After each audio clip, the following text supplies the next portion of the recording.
matter. It's First Take. It ain't JJ's podcast, which is very good, by the way. Very good. But it ain't JJ's podcast. It's First Take, y'all. Oh, hi, Molly. How you doing? Hey. Woman in black. I'll see how this goes. First Take's in the house. Let's go. Curry can't hit the three. That set the tone for some ugly offense. Our guys need to just relax a little bit and see if we can knock down some threes.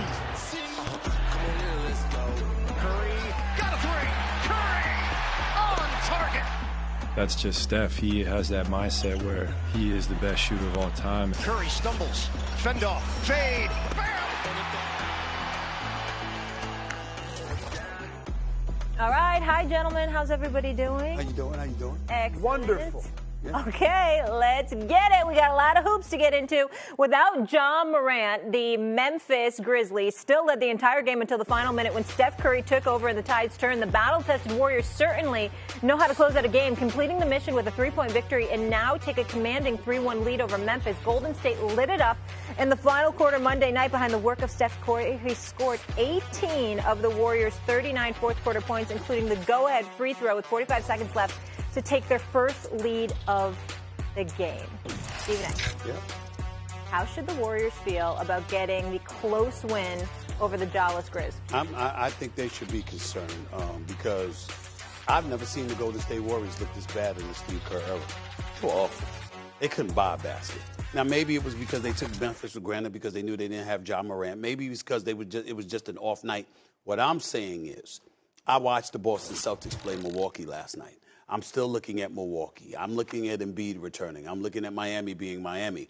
If the Warriors play that way, you ain't winning the championship. And that's how I'm measuring them by, since they are my pick, they're your pick. That's how I'm looking at it. That's the litmus test that I'm measuring it upon. And so for me to watch them struggle the way that they struggled last night just to make a shot, I was not happy about it. I think for me, I would look at it the other way. You still won a game when you played that way offensively. I'm sure it's happened. I can't recall watching a game in which I thought to myself, I've never seen Klay Thompson and Steph Curry shoot like this on the same night collectively. And they were good looks for the most part, and they couldn't buy one. Missed their first, 15, 16 three-pointers as a team. They look buried. Bane's throwing in half-court shots. They're picking up loose ball rebounds and putting them in, Kyle Anderson. And I'm saying to myself, it's Memphis's night. It's just their night. It's not going to happen tonight. It's going to get real interesting now going forward. And what do? They resort to the greatness of Steph Curry down the stretch. He gets hot. And I look at it like this. A playoff series is checking boxes, getting to 4. It's a race to 4. It's really all that matters at the end of the day. The fact you could win a game when you played that poorly offensively. Jordan Poole, a shell of what he has been to this part in the postseason. And you still figured out a way to win the game. And look, Memphis contributed to it. Their late game shot selection, their ball management at the end of the game was terrible. They showed a lack of poise. It allowed the gate to be open. But I would actually look, if I'm Steve Kerr, I wake up with such a sense of relief that we could play that poorly and win a really, really important game. I'm still cool with Golden State. They did score 140 points in the last game. So this isn't a trend every night where they're struggling to get to 90. They just put up a 140 spot, and they played horrible last night. Yeah, and they didn't have Kerr, obviously, coaching. We knew with Ja Morant out that the Grizzlies' defense was going to be better. That was the case all regular season in the 25 games that he missed. I think what maybe is a little concerning is it seems like, at least in this series specifically, the Warriors' offense is toggling between the Warriors' offense that we have all come to know and love with the ball movement and player movement, and then there's just these quick possessions where there's no real ball movement or player movement, and they're taking tough contested shots. And some of that, of course, is the Grizzlies' defense. But when we talk about a championship and we look forward, you mentioned those teams, we look forward to potentially the Suns in the next round or a Boston Celtics in the finals, a Milwaukee Bucks, Philly.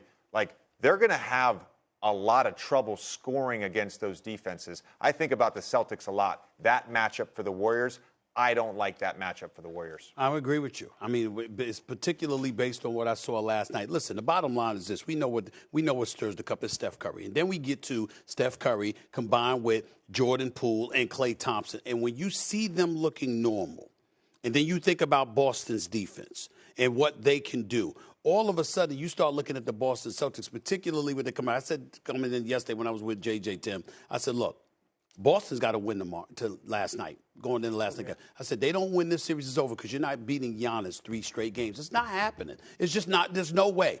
They come back, they down double digits, they come right back in the same damn quarter. This is what they do. We know they can clamp down. And so when I'm looking at Golden State struggling the way that they're struggling, I'm saying to myself, look, you can't let that happen because you will not win the championship if that happens. Yeah, I think that Golden State is good enough to get by anybody in the West, including Phoenix, including Dallas. That is what my core belief has been all season long.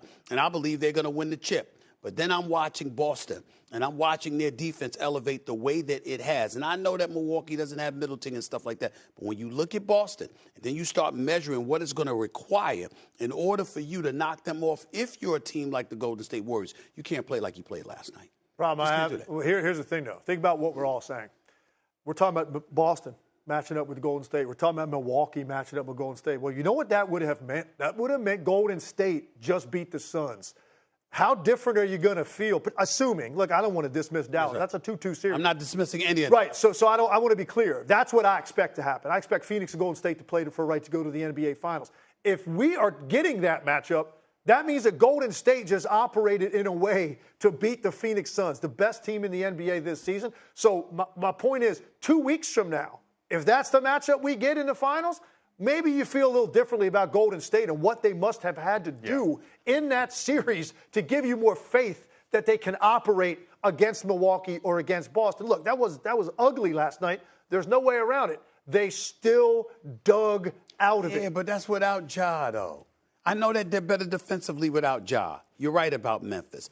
But my God, when he is on the court, with the things that this brother can do and how he galvanizes those troops offensively, to me, as impressive as Memphis has been this year without Ja in the games he has missed, it is still not that big of a deal that a fully loaded Golden State Warriors team beat a team without Ja.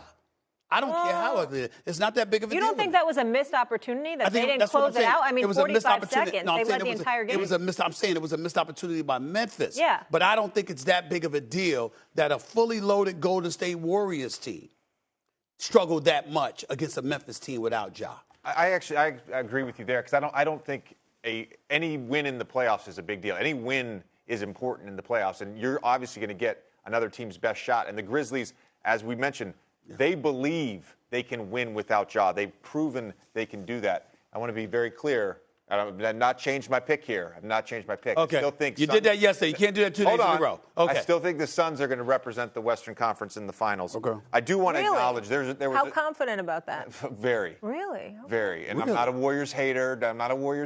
I think the Suns are the best team in basketball. I know they struggled game 3 and 4. I'm sure we'll talk about that series later. Say very. That's very bold. Yeah. Very bold.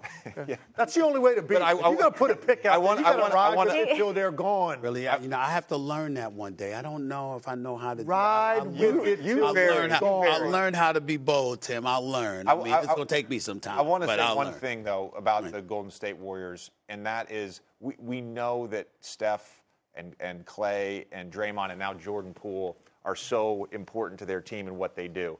But historically, the great Warriors team always had really good role players. Okay. And there was a stretch last night early in the fourth quarter. They're down 12. They're struggling to score. Otto Porter hits back-to-back threes. Jordan Poole hits Kevon Looney for a pocket pass, and Andrew Wiggins gets a floater. That stretch kept them in the game. Ultimately, Steph Curry took over down the stretch, but that's a promising sign for the Warriors if your role players are stepping up in those big moments. Okay. All right. All right, you guys want to move on? Let's do it. Okay. The Celtics took down the Bucks 116-108 to even the series